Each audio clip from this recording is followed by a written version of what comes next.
Paano na kaya si nanay? Sana maisipan man lang ni Toto na tulungan siya sa mga gawaing bahay.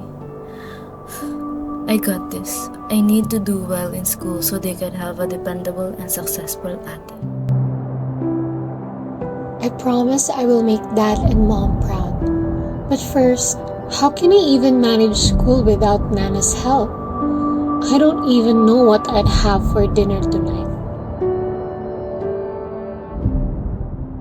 I can finally do whatever I want from here. I just need to bear this and prove to them that I can make it all happen without their unsolicited advice and old-fashioned mindset.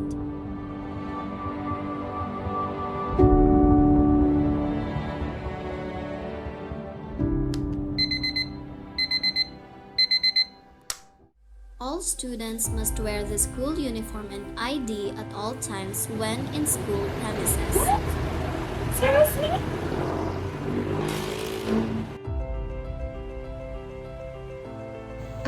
Ito pala yung vision ng Bicol University.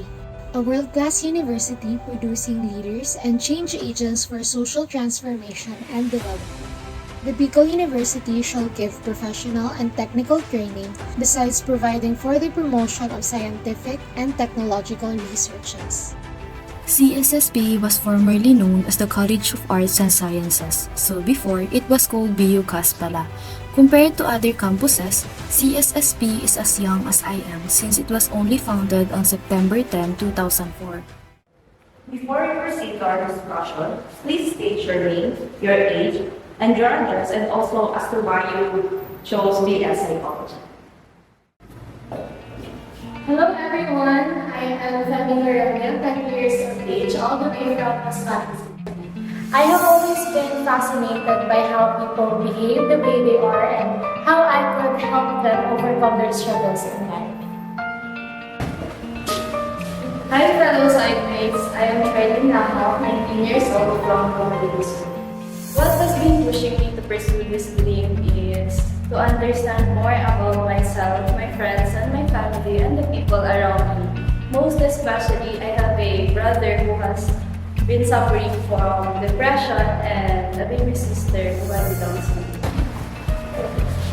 Hi blockmates, I am Shixine Sinyala, 19 from Sorsogon City. And to be honest, I have always been sheltered as a kid, growing up with 4 of my older brothers and Dito ka na lang, traditional hindi ka na. parents. Di mo kaya dyan. And sadly, they think lowly of women, so here I am trying to prove them wrong.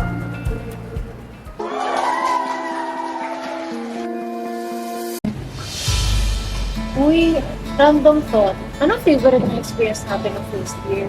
Oh my God. Yes, as we did.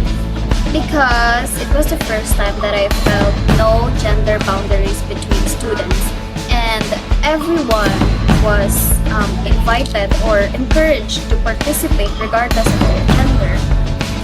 And above all, I think it was the first time that I felt heard, which I didn't feel.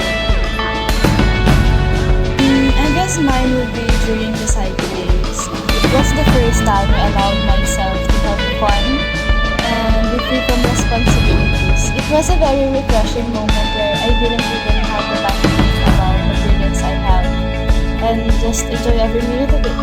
Speaking of events, I remember our first hataw. Grabe, that was very magical and exciting. Naalala niyo yung nag-wave-wave tayo, tapos yung nagsiksika na tayo sa gitna, tapos yung fireworks, grabe, memories talaga.